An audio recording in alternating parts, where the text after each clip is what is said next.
The Standard Oil Company of Ohio presents Warren Guthrie with the news. Another Sohio service. Good evening. Extraordinary precautions have been taken at Jefferson City, Missouri, where in a matter of 2 hours, Bonnie Heddy and Carl Hall will meet their maker, executed for the murder of young Bobby Greenlease in Kansas City. Behind these gray walls is the execution chamber of the Jefferson City Penitentiary. There the execution will take place at 12:01 Missouri time. No word has come yet as to the missing $300,000 of ransom money never yet recovered. And from New York City, the story of another almost unbelievable crime where 20-year-old Harlow Fraden has admitted the murder of both of his parents by poisoning in an effort to collect $150,000 in insurance. He paid the money, or was paid the money, has virtually lived it up in the past 4 months, and now stands accused of murder tonight. On the national scene, President Eisenhower met with top congressional leaders in Washington today, and the congressman worked long hours on the projected legislative program to be presented to the Congress in January. The President had these brief comments to make as to the purpose of the meeting. The American people have vested in the Republican Party the responsibility of government. With that responsibility, we have a great opportunity to advance the welfare of our country. So now, let's get back to work. And back to work it was for 10 solid hours. At the end of that time, there was no comment made by most of the men who left the meeting. In fact, Vice President Nixon said his lips were sealed, but John Tabor, representative from New York, indicated he thought there was some chance that there might be a balanced budget in 1954. No such promise came from President Eisenhower, though, only the promise to the nation that governmental expenses would be cut. Across the nation today, the commemoration of the 50th anniversary of powered flight, Orville and Wilbur Wright, just 50 years ago today, sailed 100 yards or so through the air, and now comes the anniversary of that occasion. Two startling announcements on that anniversary. One, the prediction by Glenn L. Martin that 25,000 miles an hour will be the speed of aircraft before another 50 years has passed. The second, the revelation that Nike is now guarding Washington against the awful spawn of the aviation age, the possibility of atomic attack. Nike is a guided missile with the capacity to knock down 65 of 100 aircraft against which it has been sent, and thus the real defense against the possibility of atomic attack can be used not only in the Washington area, but is portable enough it may be used across the country. In news from abroad, John Foster Dulles has called the recent NATO Council meetings in Paris a success, to quote him, and Arthur Dean, returning from Korea, has given this report on the 22 GIs who have chosen not to come home. Dean says he doesn't believe those stories, that the men are living in fear of one another, and that's the only reason they stay behind communist lines. He says as far as he's concerned, they're there because they want to be, and he suspects that's the actual reason.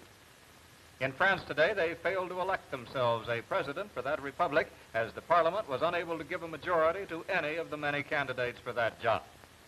Laniel, who's unhappy in the position of premier, a position that doesn't have a much permanent stature to it, is trying to become the president of France, is running second in the early voting. Voting has now been ended until tomorrow, when they'll try again to select themselves a president.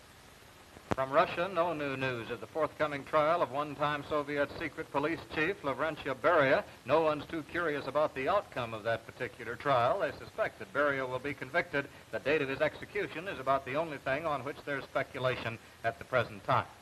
From South Korea, a warning that they may conceivably reopen the Korean War after January the 28th, but the word may is underlined by the spokesman who made that statement. It's not expected by responsible parties there's any real danger that South Korea will again start the war. And Prime Minister Churchill, as reported to the House of Commons on the Big Three meetings in Bermuda, says they should lead to a lessening of tension in the Cold War. Here in the United States, color television got the official green light from the Federal Communications Commission today, and already both the Columbia Broadcasting System and NBC have broadcast programs in color, which were also picked up by black and white receivers. It's the compatible color television, which will be in official use now in a matter of just over 30 days. Here in the United States, too, the Agriculture Department has called 1953 a bumper crop year, despite severe droughts across the nation. Interestingly enough, though, two of the crops in short supply are related one to the other. Buckwheat flour and maple syrup may be hard to get during this next year. From Chicago, the report of a serious fire at a Skid Row hotel. A particularly tragic fire because the man who was killed, who was a resident of the hotel, is now believed to have set the fire, and 5 Chicago firemen died in fighting the blaze.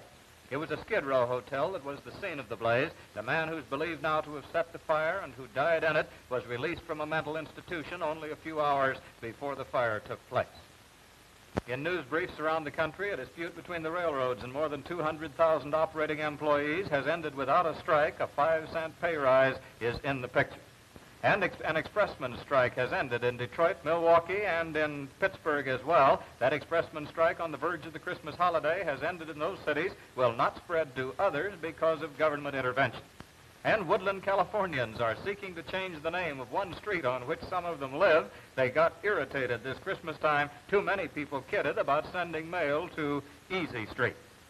Here in northern Ohio, we were on hand for the opening of the deer hunting season, and a successful opening it was.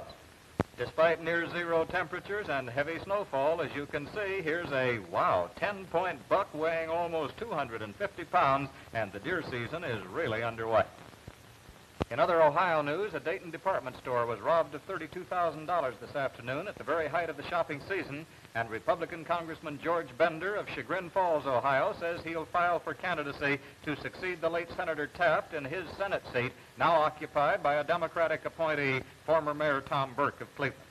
And a reminder that Christmas is not far away now. Only 6 more shopping days until Christmas, unless you're far better along with your gift buying than I, it is really later than you think.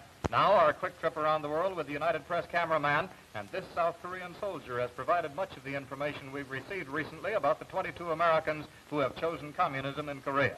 He's the prisoner who changed his mind and decided to return to the free side of the line. Much encouraged about developing Western defenses in Europe was John Foster Dulles as he came back to Washington today from the NATO meetings in Paris. At the airport, you'll recognize Admiral Radford and Under-Secretary of State Walter Beadle Smith. A new transcontinental record racked up by national airlines today, one of their DC-7s dashing from Los Angeles to Washington in only 5 hours and 54 minutes. And all tuckered out. That's the way Mrs. Lois McCaskill was. She's from Los Angeles. She was asked how it felt to inherit $15 million left to her by her late husband, a Mississippi oil man, and she replied, well, it's only money. Only money, perhaps, but what a lot of it. Now, before the weather, a word from Sohio. Drive protected this winter with Sohio guaranteed starting. Available now at your Sohio station at no extra cost. This year, guaranteed starting means your car's been checked to cover the specific points that made 1 out of every 3 Ohio cars have starting trouble last winter. Frozen gas lines, for instance. Every fuel line has low points like this between the gas tank and the engine. And moisture condensed in your tank can get into the lines and settle like this when you stop. If the weather is freezing, here's the result. A frozen gas line to keep your car from starting. Sohio's guaranteed starting answer to this problem is Sohio Super Hysel in your fuel tank, which mixes with the water and keeps it from freezing in your gas. And this is just part of guaranteed starting protection, which includes the battery check service tag for keeping your battery up to par all winter. Sohio winter-grade oils and lubricants, and the winterized Sohio gasolines, Extane and Supreme.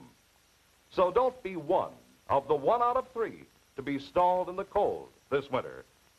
Be sure you start every time with Sohio guaranteed starting protection, the world's only products and services guaranteed to give you sure starts all winter long.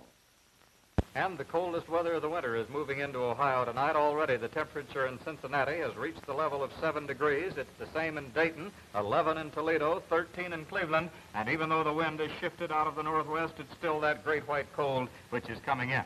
In fact, the low temperatures in Ohio tonight are predicted to be near the 0 mark, and high temperatures tomorrow will not exceed 20 degrees, as clear skies will bring bright sunshine, but no warming up. A cold and very bristly day tomorrow, then. That's the news for now, so hi-yo, everyone. The Standard Oil Company of Ohio has brought you Warren Guthrie with the latest news. Look for your Sohio TV reporter each weekday night at 11 p.m.